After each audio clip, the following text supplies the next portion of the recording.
চৌদিশে ছট পূজাৰ আনন্দ উৎসাহ ছট মানে সূৰ্য দেৱতাক পূজা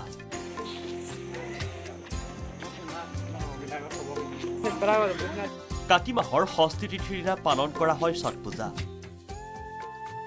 বিশ্ব তথা দেশৰ সমৃদ্ধি কামনাৰে ভোজপুৰী সম্প্ৰদায়ে উদযাপিত কৰে ছট পূজা বিহাৰ ঝাৰখণ্ড পূব উত্তৰ প্ৰদেশত বিশেষভাৱে উদযাপিত হয় ছট পূজা সূৰ্যাস্তৰ পৰাই ঘাটত ফলমূল লৈ আটকধুনীয়াকৈ সজাই তোলা হৈছে ঘাটসমূহ উদিত সূৰ্যক অৰ্ঘ্য দি প্ৰণাম জনাই সম্পন্ন হয় ছট পূজা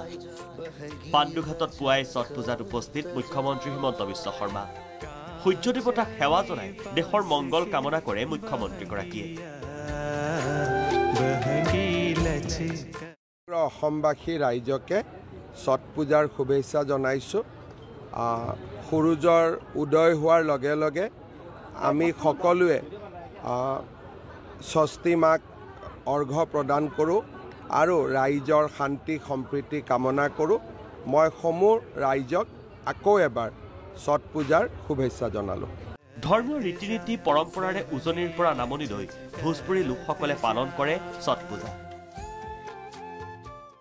और हम लोग का छठ पूजा बहुत श्रद्धा और भक्ति से हम लोग ज्ञापन करते हैं जो हम लोग को 4 दिन से हम लोग स्टार्ट करते हैं इससे पहले नहाए खाए से शुरू होता है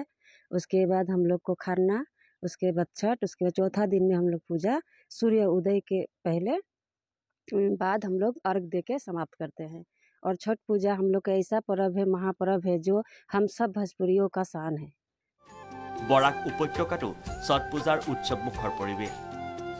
বৰাক নদীৰ ঘাটত পুৱতি নিশাৰে পৰা ভক্তৰ ভিৰ মহিলাসকলে নদীত নামি সূৰ্যক অৰ্ঘ্য নিবেদন কৰা দেখিবলৈ পোৱা গ'ল বদলপুৰ ঘাটৰ পূজাস্থলীত উপস্থিত উত্তৰ কৰিমগঞ্জৰ বিধায়ক কমলেশ্বৰী পুৰকায়স্থ আছে ছট পূজা এবং বিশেষ করে পূর্ব ভারতের বিভিন্ন জায়গায় এবং ভারতবর্ষ তথা বিশ্বের বিভিন্ন জায়গায় আজকের দিন পালিত হচ্ছে অর্থাৎ ছট পূজা আমাদের সনাতনী সভ্যতা সংস্কৃতিতে এটা বিশেষ একটা পর্ব এবং সেই ছট পূজার মাধ্যমে আমাদের মারা বিশেষ করে ছট্টি মায়ের কাছে প্রার্থনা করেন যে ওনাদের পরিবারের সুখ শান্তি সমাজের সুখ শান্তি বাচ্চাদের সুখ শান্তি অর্থাৎ আমাদের সুষ্ঠু সুন্দর একটা পরিবেশ জুবিন গাৰ্গবিহীন প্ৰথমটো ছট পূজা প্ৰাণৰ শিল্পী জুবিন গাৰ্গক হেৰুৱাই পূৰ্বৰ দৰে এইবাৰ ছট পূজাৰ আনন্দ নাই ৰাজ্যত অনুষ্টুপীয়াকৈ আধ্যাত্মিকতাৰে ৰাজ্যবাসীয়ে পালন কৰে ছট পূজা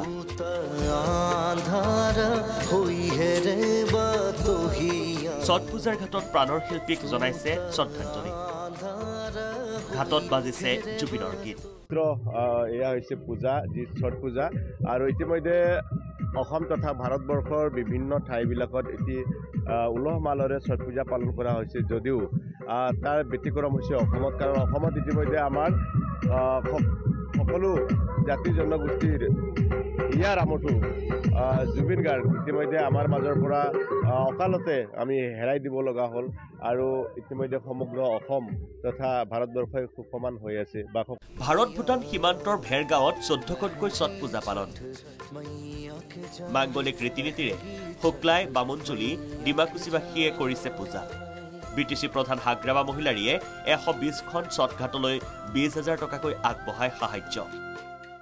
বা বিটিচিৰ যিখিনি অঞ্চল ইতিমধ্যে সকলোৱে ওলাই আহিছে সকলোৱে ছট পূজা ইতিমধ্যে পালন কৰিছে আৰু এটা কথা ক'ব লাগিব অসম চৰকাৰৰ নেতৃত্বত ইতিমধ্যে তথা বিটিআৰ চৰকাৰে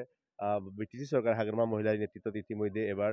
পোনপ্ৰথমবাৰৰ বাবে কিছু আৰ্থিক সাহায্য প্ৰদান কৰিছে গতিকে এই চেগতে আমি হাগ্ৰামা মহিলাই ডাঙৰীয়াকো আন্তৰিক শুভেচ্ছা আৰু ধন্যবাদ জ্ঞাপন কৰিছোঁ বিটিচি চৰকাৰকো ধন্যবাদ জ্ঞাপন কৰিছোঁ আৰু যাতে আজিৰ এই পূজাৰ জৰিয়তে সকলোৱে যাতে শান্তি সম্প্ৰীতি বচাই ৰাখক সকলোৱে যাতে অসমখনৰ উন্নতি শান্তি প্ৰগতিৰে যাতে আগুৱাই যাব পাৰে তাৰ কাৰণে মা ছটি মায়ে আশীৰ্বাদ দিয়ক গহপুৰৰ কলেজগুৰি ছট পূজাই গৰকিলে 51তম বৰ্ষ জুবিন গাৰ্গক শ্ৰদ্ধাঞ্জলি জনাই জুবিন ভোজপুৰী গীতে পৰিৱেশন কৰিছে ছট পূজাত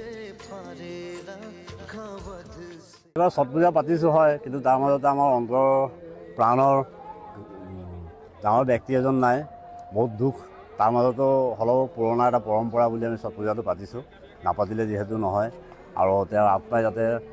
সৎগতি হয় আত্মাই শান্তি পায় সেইটো আমি মাৰ ওচৰত প্ৰাৰ্থনা কৰিছোঁ